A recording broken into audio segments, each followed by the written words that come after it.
and welcome back to Tuesdays with Tuesday. My name is Tuesday, and I write fantasy fiction under the name Mary E. Twomey. Today I'm going to be reading to you the next chapter of my book Taste, which is book 1 in the Tearaway series. That has 9 books. I'm not going to read all 9 books to you, because I don't want to. So we're just going to do one book at a time, book 1 of a series. If you want to see an entire book read to you, I finished reading Savage Hearts to you, and you can go through all those videos which are now out online, and you can listen to them that way. But as for this, we're going to do a new chapter every Tuesday. So let's get cracking. Chapter 5. Painter, Playboy, and Vampire. We followed Lena to the dining room, where 2 men were sitting at the table with a slight waif of a woman. One of the guys had a square-shaped head and looked like he'd never smiled a day in his life. Bev beamed at the 3. Well, I didn't realize Ezra had company hiding in here. I'm Bev. The surly, square-headed dude dipped his chin to Bev. I'm Danny. He introduced himself to us with no further explanation or interest in learning our names. Danny's look of calculating disdain told us he didn't want to be here and knew our family didn't belong with the Maneals. Couldn't blame the guy for hitting it dead on the nose. The second guy was a toothpaste model, or something that didn't belong in real life. He sat down the paperback he'd been leafing through and stood from where he'd been sitting across from Danny at the long table. He had a broad chest, messy black hair, angular features, high cheekbones, a chiseled jaw, and too many handsome things about his face for the rest of the world to have a fighting chance. As he looked over at us, I noted that he had one cool blue eye and one gold eye that shone against his tousled black hair. I could not stop staring. He was the caliber of sexy who could play a vampire on one of those teen television dramas. He had a crooked smile that pulled up at the side when he saw us. It was the dimple in his left cheek that got me, making him look boyish, despite the fact that he was clearly several years older than me. Putting his book down, he extended his hand to Bev politely. Pleasure to meet you, ma'am. I'm Vaughn, Danny's older brother.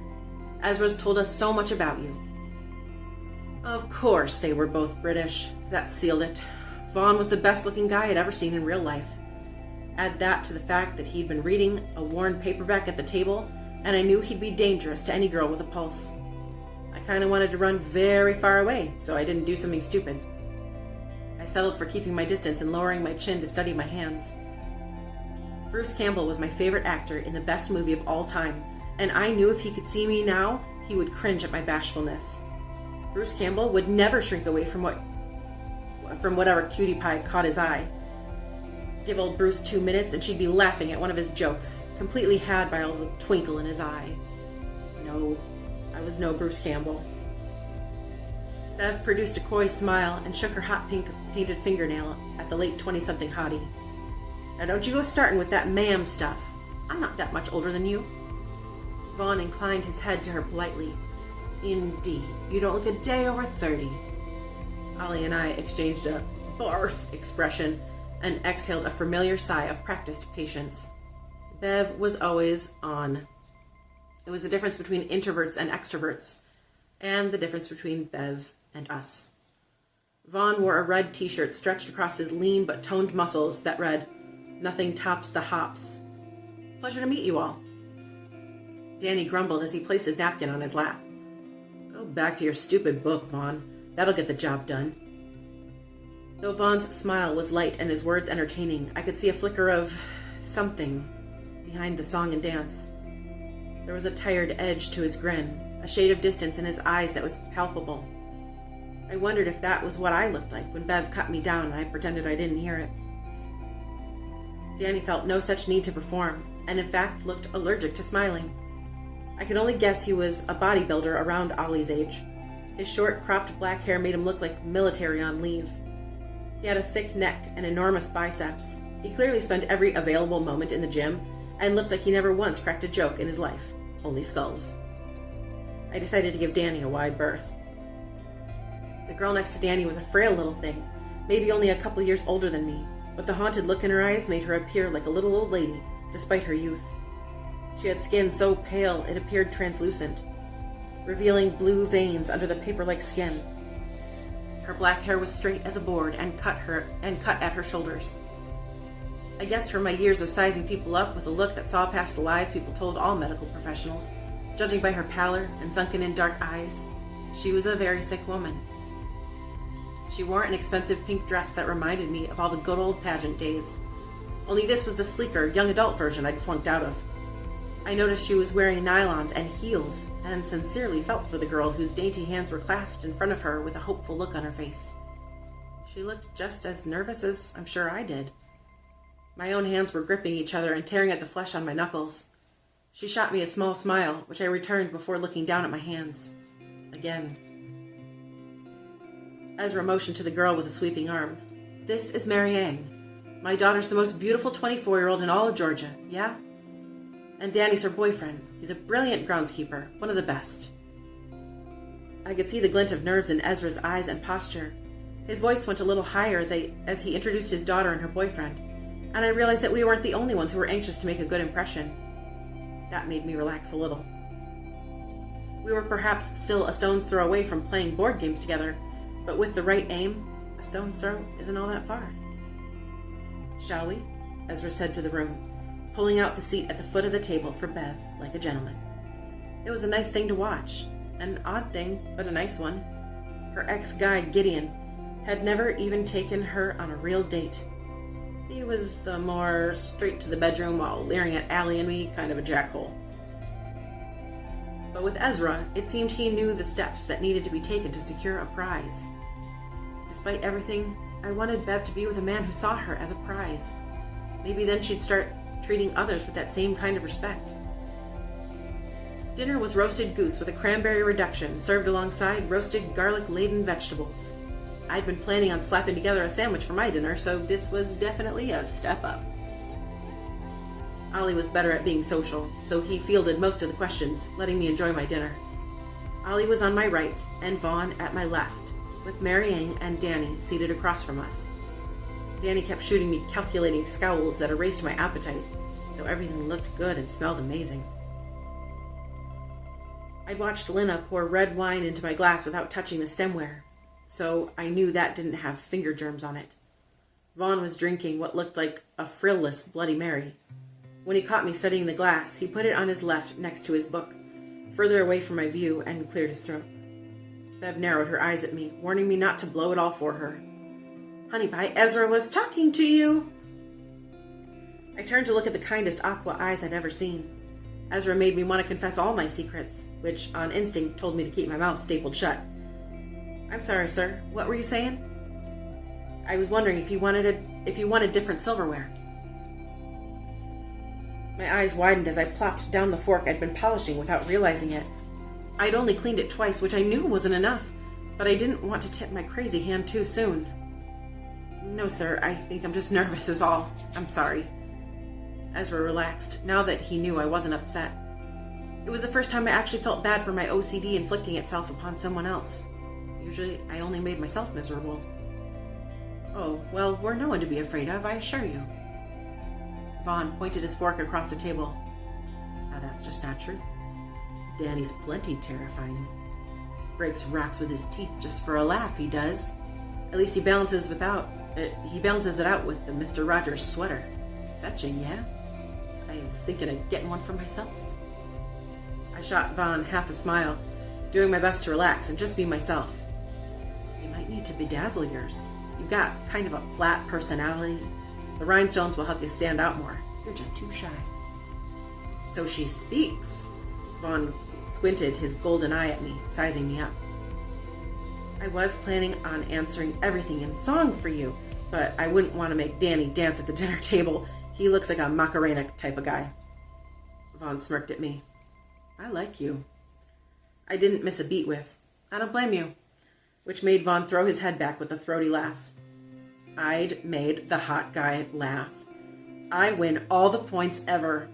I could practically feel Bruce Campbell smiling, chucking me on the shoulder with a proud, "There's my girl, you finally stopped hiding." Danny clenched his fist around his fork, which flexed his swollen forearm muscle, earning a whistle from Vaughn and a hoot from Bev. "How's that for unintimidating? Does it look like I dance for a laugh?" Vaughn turned his attention back to me. "What do you think? Am I as intimidating as Danny? I mean, if you were walking down the street and saw the two of us, Which one would you be more afraid of? I bit my lip at being put on the spot. Oh, probably you, but only because I'm not afraid of anyone who wears a cardigan on principle. I pointed to Danny's brown sweater that had buttons missing near the top. Now he had an odd number of buttons. I didn't much care for odd numbers. Well spotted, new girl. Danny's an utter love bug. Only you were wrong about Macarena. Danny's strictly into ballet. You should see his pirouettes. Are they as graceful as yours? Vaughn's dimple winked at me. Almost. I switched to Ezra to avoid incurring Danny's wrath, which didn't seem all that hard to do. You have a gorgeous home, Ezra. That's right, I'm being social. Better late than never, I guess. Thank you, October Grace. Bev spoke up from the Queen's place at the end of the table. Honey Pie, would you be a love and pass me the rolls when you're through with them? I looked around for the rolls, but Bev wasn't talking to me. She held her hand out expectantly to Mary Ann, and my jaw dropped. Bev only ever called me Honey Pie. Granted, I would rather any other nickname, but it belonged to me. Aside from life, it was the only thing she'd ever given me. The wind felt knocked out of my lungs. I struggled to be cool and not let anyone know I had a gaping chest wound that was bleeding all over the table. It was my fault, really. I'd given Bev a small amount of power. I'd let the name mean something precious to me, and now it was common. Ollie could always feel the daggers in my chest. I cleared my throat when he tapped his foot against mine under the table, straightening so I didn't let anyone else sniff out my heartache. Ezra, that's a lovely painting. I pointed to the grand oil masterpiece of a mud-soaked landscape with a few rural huts off to the right. The framed canvas stretched across the entire wall behind Mary Ann and Danny. On the corner of the frame, I noticed a small movement drawing my eye. There was a yellow caterpillar perched there, just staring at me. Like, staring at me. What is it with the bizarre bugs lately? It was painted by our very own Vaughn Vandershot. Ezra tipped his head to Vaughn, who waved at the crowd like a prom princess. Oh, come on, stop being so sexy. Painter, reader, and looking like that? Do you study art? Vaughn inquired conversationally. I shook my head as the dessert was brought out. No, I'm more of a, if it's there and it looks nice, I'm cool with it kind of girl. Danny snorted in that condescending way art students did if you mentioned you liked Norman Rockwell. Figures. I let the jab roll off my shoulders. No way was I ruining this pot of happiness for Bev over something stupid like not being super into Picasso's left toenail. Oh, when you're all about culture and art? Vaughn challenged his brother, leaning forward with his elbow on the table. Saw it off and leave the girl alone. She's just being polite. It was kind of precious to watch Ezra squirm and shoot Danny and Vaughn looks of warning. Language, gentlemen. Vaughn straightened. Very well. Lay off then, Danny. Lay off? How about I lay you out? Mary Ann's dainty hand rested on Danny's arm. Danny, please. Just one dinner where you two are civil. That's all Dad asked. Her voice was so bell-like and gentle. With her British lilt, she sounded exactly like Julie Andrews, complete with a welcoming smile. She was delicate in that way that made you want to speak softer for no apparent reason. Vaughn was unperturbed. I already have plans to get laid out tonight, thank you, though by someone even more fetching than you, Danny, old boy, if you can believe it. He rolled back his shoulders in feigned ease, as though Danny being blatantly aggressive wasn't vexing at all. Redhead from the pub I went to last night, he explained to me, though I'm not sure why. Vaughn held up his hand for a high five for me to congratulate him on his conquest. Let me tell you a little something about disease control. You high-five the wrong person, and you never know what kind of bird flu, swine flu, meningitis, lizard-tailed disease you'll contract. However, it was a necessary gesture to sustain normal behavior in popular society, so I indulged Vaughn in a high five, my palms crawling with discomfort when they rested back in my lap. In my experience, this high five downgraded me from woman of possible interest to little sister or dude friend. It had taken less than an hour this time around. I was getting quicker at being friend-zoned. Score. I had recently split with my on-again, off-again casual guy, Beto, and during our off periods, I migrated to kid sister with him too. I'm not sure what I was doing to make that happen, but I think it had something to do with high-fiving guys for screwing random women. Ollie caught my eye and smiled reassuringly, taking a deep breath to remind me to relax. The germs would not get me. They would not multiply and infest my largest organ.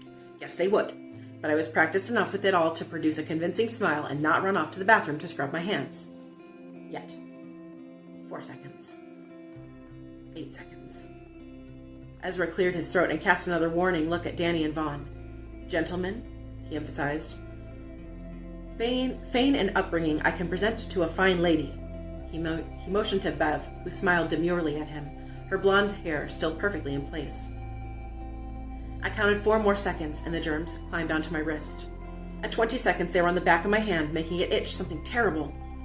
Ollie reached for my hand under the table to keep me in place, but he waited 2 seconds too long. I burst out with, "Do you have a restroom nearby?" Ollie's shoulders deflated, and I knew he was disappointed I wasn't further along in my progress than I'd been on his last visit. I felt terrible for letting him down, but there wasn't much for it now. My hands were literally crawling with spider-like stranger germs.